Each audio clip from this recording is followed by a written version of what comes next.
नाक्सालाइट बिथांमोना जाय आदिबासी भिलेजजों फुंसि जि थांदोंमोन। रायजो राजा नोंथांमोन नैबेयो जोबोद मोनथिनो गोनां आरोना, मानोबा झारखन्ड आरो छत्तीसगढ़निफ्राय फैनाय नाक्सेल मावबादि 40 जन माने फुंनि समाव मुभिं खालामनाय। जोंहा बनसुनिफ्राय प्रेसिडेन्ट बिथाङा बेखौ बे इनफरमेसनखौ होदों। आरो लोगोसे सासे आरो हौवा, सासे हिन्जाव आरो सासे हौवा आर्म्सजों लोगोसे माने हमनो हादों। थ' बाय प्रेस मिटनि गेजेरजों स्टेटमेन्ट होदों। आं नोंथांमोननो फुल आपडेटखौ दान्दिसेनि उनाव होगासिनो दं, नोंथांमोना भिडिअखौ नायलांदो। बिथाङा दिनै जिउ गोमानांबाय फंबाय बिस्मितआ। दा बिथांनि थाखाय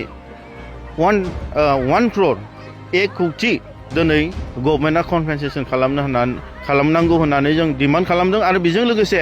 बिथांनि न'खरनो, बिथांनि जि अनजालु बिसि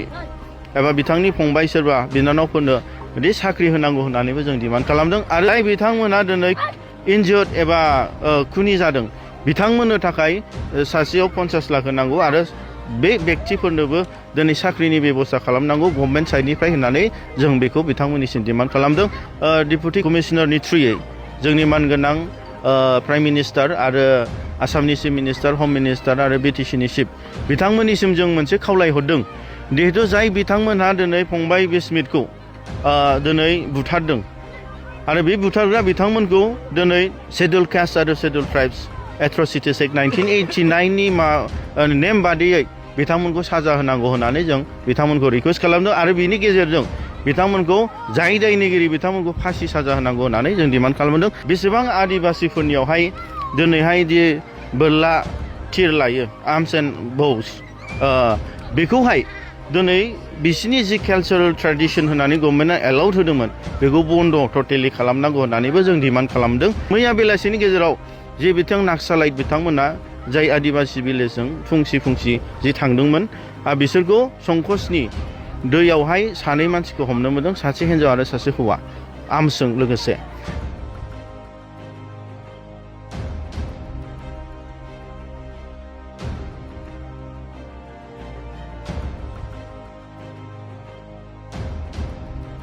जोबोद दुखु मोनदों दि जोंनि आंगो बर' फंबाय बिनानाव जोंनि गासिबो बेयावहाय दिनै दंफैयो। माखासे गिथावना थासारि, जाय जाथाया थांनाय समावहाय जोंनि फंबाय सिखोना जोहोलाव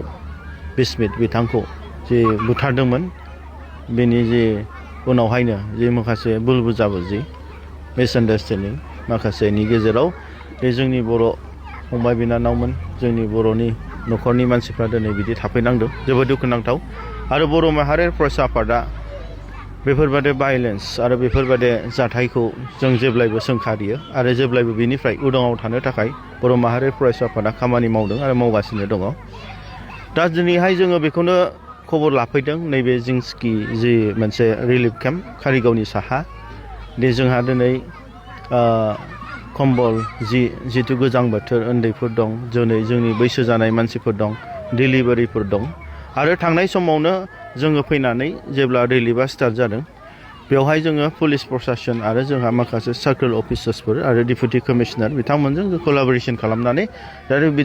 बिथांमोननि जि थानाय अबस्था, जि जोम, बेखौहाय जोङो बिथांमोनजों सावरायनायनि गेजेरजों जानाय लोंनाय बेफोरखौ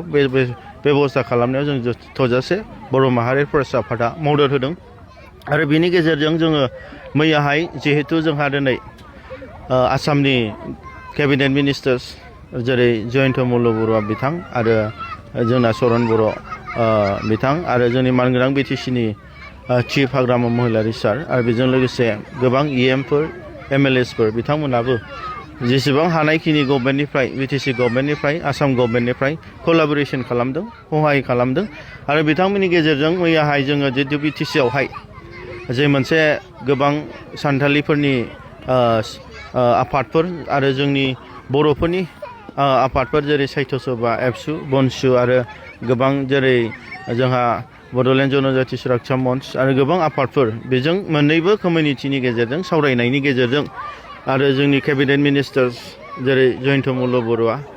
आरो चरन बर' आरो BTCनिसिम गोबां जों सावरायनायनि गेजेरजों मोनसे सान्थि भाबै जे जोङो फैबाय थानाय समावहाय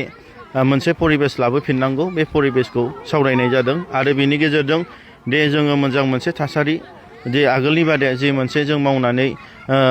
जानो हानाय बाजार स्कुलाव थांनो हानाय बे मोनसे परिबेसखौ लाबोफिननांगौ होननानै जों गुवारै सावरायनायनि गेजेरजों BTCआवहाय जों मोनसे परिबेस लाबोनो हादों आरो बेनि गेजेरजों जों मैया जों दिनैहाय जोंनि मानगोनां BTCनि चिफ आरो जोंनि क'क्राझारनि जे लकेल MLA मानगोनां लरेन्स इस्लारि आदा बिथांमोनजों जयै फैनानैबो भिजिट खालामनाय जादों आरो माखासेखौ जयैनो जोङो माने सावरायनायनि गेजेरजों एडमिनिस्ट्रेसन आरो BTC गभर्नमेन्टखौ जिहेथु मोजां मोनसे जे नैबे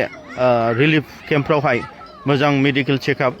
मोजां जिहेथु माने जानाय मोजां थानाय कम्बल जि जोम तिरपाल बे मेनेजमेन्टखौ जों सावरायनायनि गेजेरजों होनो हादों आरो थोजासे जथेस्थ' आसाम गभर्नमेन्ट BTC गभर्नमेन्टआ आरो जोंनि पुलिस प्रशासनफ्रा बिथांमोनखौ हेल्प खालामदों थोजासे दा बेखौनो जों सोरबा मोनदोंना मोनाखै दिनै माखासे जि माने रिपर्ट बेखौ जों लाफैदों दा जोंहा थोजासे जोंनि साइडनिफ्राय जिहेथु बनसुनिफ्राय जिहेतु गभर्नमेन्टखौ आरो पुलिस डिस्ट्रिक्ट एडमिनिस्ट्रेसनखौ जि जोङो रिकुवेस्ट खालामदों बे जागासिनो दं मोजां भाबैनो आरो बावैसो उनावहाय बिथांमोननि थांनायनि जि परिबेस जिहेतु जोंनि आसाम गभर्नमेन्टनि रिप्रेजेन्टेटिभ्स BTC गभर्नमेन्टनि रिप्रेजेन्टेटिभ्स आरो आदिबासि आरो बर'नि जि आफादफोर जातीय संगठनफोर दं जि रिप्रेजेन्टेटिभ्सनि जि सावरायनायनि गेजेरजों दिनै हास्लाबाबो गाबोन समफोरनि गेजेराव जों गावसोरखौ बयखौबो न'आव थांहोफिननानै जेरै नर्मालसियाव लाबोनानै जिहेथु गावसोरनो सोलिफिननाय आगोलनि बादि बे परिबेसखौ लाबोनायखौ थोजासे खामानिखौ मावगासिनो दं जायफोर दा बेयाव रिलिफ केम्पआव थागासिनो बिथांमोना गावसिनि रैखाथि नङाब्ला गामियाव थाहैफिननायनि फारसे गिखांनाय सोमजिदों बेनि फारसे नोंथांमोननि आफादनिफ्राय सरकारनिसिम माबाफोर खावलायदों जोङो दिनै बर' माहारि फरायसा आफादा मैयाहाय जोङो जेब्ला जोङो जोंनि बे फंबाय सिखोना बिथांनि जि जिउमाखौ जों जास्टिस मोननो थाखाय जि जों मोनसे नेशनेल हाइवे ब्लकेज खालामदों कारिगावआवहाय आरो बिनि गेजेरावहाय जोबखांनायनि उनावहाय जोङो मानगोनां डिपुटि कमिशनारनि थ्रुयै जोंनि भारत सरकार आसाम सरकार माने हेमन्त बिश्व शर्मा बिथां जोंनि हम मिनिस्टार आरो जोंनि BTCनि चिफ बिथांमोननो जोङो लाइजाम दैथायहरनाय जादों मेम'रेन्डाम आरो बिनि गेजेरजों जोङो दिनै गोबां माखासे इस्युसफोरखौ जिहेथु जोंनि थासारिखौ जों सावरायनाय जादों आरो डिमान्ड खालामनाय जादों गिबियावनो जोङो दिनै बिथांमोननि सेफटि आरो सिकिउरिटिनि थाखाय जिहेथु जोंहा कारिगावनि साहा जिहेथु सान्थाल आरो बर' आदिबासिनि गेजेरावहाय मोनसे पुलिस आउटपस्ट नांगौ मानो होनोब्ला गोबाव समनिफ्रायनो जाथाया दिनै नङा आगोलनिफ्रायनो जाबोदों जाहाथे बिथांमोना सिकिउरिटि मोनसे मोनो आरो बेनिफ्राय नर्मालसियाव थानो हाफिनो माने गिनाय भाबा जि मोनसे गिनाय मोनसे माने मोनसे जिहेथु माने सोमजिदों मेन्टेलिटियाव दा बे जिनिसा गोमालाङो आरो बेनि गेजेरजों जोङो दिनै डिपुटि कमिशनारनि थ्रुयै जोंनि मानगोनां प्राइम मिनिस्टार आरो आसामनि चिफ मिनिस्टार हम मिनिस्टार आरो BTCनि चिफ बिथांमोननिसिम जों मोनसे खावलायहरदों जिहेथु जाय बिथांमोनहा दिनै फंबाय बिस्मितखौ दिनै बुथारदों आरो बे बुथारग्रा बिथांमोनखौ दिनै शेड्युल कास्ट आरो शेड्युल ट्राइब्स एट्रसिटिस एक्ट 1989नि नेम बादियै बिथांमोनखौ साजा होनांगौ होननानै जों बिथांमोनखौ रिकुवेस्ट खालामदों आरो बिनि गेजेरजों बिथांमोनखौ जाय दायनिगिरि बिथांमोनखौ फासि साजा होनांगौ होननानै जों डिमान्ड खालामदों आरो बेजों लोगोसे जाय बिथाङा दिनै जिउ गोमानांबाय फंबाय बिस्मितआ दा बिथांनि थाखाय 1 crore 1 कौटि दिनै गभर्नमेन्टआ कम्पेनसेसन खालामनांगौ होननानै जों डिमान्ड खालामदों आरो बेजों लोगोसे बिथांनि न'खरनो बिथांनि जि अनजालु बिसि एबा बिथांनि फंबाय सोरबा बिनानावफोरनो बिदि साख्रि होनांगौ होननानैबो जों डिमान्ड खालामदों आरो बेजों लोगोसे जाय बिथांमोना दिनै इनजियर्ड एबा खुनि जादों बिथांमोननो थाखाय सासेयाव 50 लाख होनांगौ आरो बे व्यक्तिफोरनोबो दिनै साख्रिनि बेबस्था खालामनांगौ गभर्नमेन्ट साइडनिफ्राय होननानै जों बेखौ बिथांमोननिसिम डिमान्ड खालामदों आरो बेजों लोगोसे बेसेबां आदिबासिफोरनियावहाय दिनैहाय दि बोरला थिर लायो आर्म्स एन्ड बौस बेखौहाय दिनै बिसिनि जि कालचारेल ट्रेडिसन होननानै गभर्नमेन्टआ एलाउड होदोंमोन बेखौ बन्द टटेलि खालामनांगौ होननानैबो जों डिमान्ड खालामदों आरो बेजों लोगोसे फैबाय थानाय समावहाय जिहेतु बिथांमोननि एरियायावहाय जि गुबुन स्टेटनिफ्राय फैनानै जाय जिनिसखौ जों इनपुट्स मोनदों जेरै मैया मैया फुंनि 4टा बाजियावहाय जिदि जोंनि लकेल मानसिफ्रा नुदोंदि बिथांमोननि जि आर्म्स ग्रुप नाक्सालाइट्स माओवादी बिथांमोननि जि सल्यूशन मुभमेन्ट बेखौ नुनो मोन्दों आरो बेनि गेजेराव जोंनो लकेल पुलिसनोबो इभेन आङो जोंनि एडिशनेल एसपि बिथांनोबो जों रिपर्टखौ होनाय जादों आरो मैया बेलासिनि गेजेराव जे बिथां नाक्सालाइट बिथांमोना जाय आदिबासि भिलेजजों फुंसि जि थांदोंमोन बिसोरखौ संकसनि दैयावहाय 2 मानसिखौ हमनो मोनदों, सासे हिन्जाव आरो सासे हौवा आर्म्सजों लोगोसे। दा गोबां बेफोरबादि बिसिनि माखासे आर्म्स बिथांमोना जोंनियाव फैनानै बेफोरबादि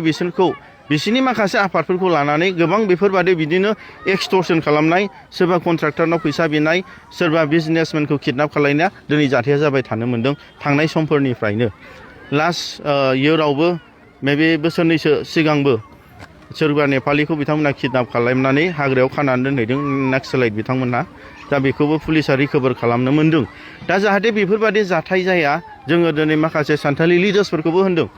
जिहेथु दिनै बेफोरबादि समस्या जाबाय थायोबा लकेल्सआसो प्रब्लेम जागोन आरो आं दिनै प्रेस मिटनि गेजेरजोंनो बिथांमोनखौ बुंनो लुबैदों जिहेथु दिनै नाक्सालाइट एबा सोरबा बिथांमोननि आर्म्स ग्रुपफोर दं, सोरबा सारेन्डार जाबाय, सोरबा सारेन्डार जायाखै। दा बेफोरबादि गुबुननिफ्राय फैनानै बिथांमोना जायगा होयोब्ला आरो बिथांमोननि थुनज्लायनायाव दिनै बेफोरबादि जाथाया जानानै थांबाय थायोबा आरो एखे भायलेन्स बेफोरबादि दाङाबाजि मिसआन्डारस्टेन्डिंआ फैगोन। बेयावहाय बिथांमोनाथ' मावगोन आरो थांगोन, खिन्थु जोंनि लकेलफ्रा जाय पिस लाभिं पिपोल, जाय सान्थिखौ मोजां मोनग्रायासो दिनै खस्थ' मोनगोन। दिनै बेयावहाय जोंनि लकेल बर'फ्रा आरो लकेल सान्थालिफ्रासो दिनै रिलिफ थानांदों, नाथाय बै झारखान्डनिफ्राय फैनाय बिथांमोना दिनै बिसोर थानाङाखै, बिसोर मावदों आरो खारदों। जाहाथे बेफोर जिनिसा जाया बेखायनो आं बिथांमोनखौबो दिनै बे मिडियानि गेजेरजों खावलायदों दे नोंथांमोनहा बेयावनो थायो आरो बे ओनसोलनिनो नेमखान्थिजों सोलिनानै दिनै सोलिलां, जाहाथे गुबुननिफ्राय फैनानै जि थुलुंगा होनाय बेफोरनिफ्राय गोजानाव था। मानो होनोब्ला जों बेयाव जयैनो बिदा फंबाय हिसाबै जों रायजो जागोन आरो फैबाय थानाय समाव जोङो सान्थि भाबै जों बे ओनसोलखौ जौगाहोलांगोन।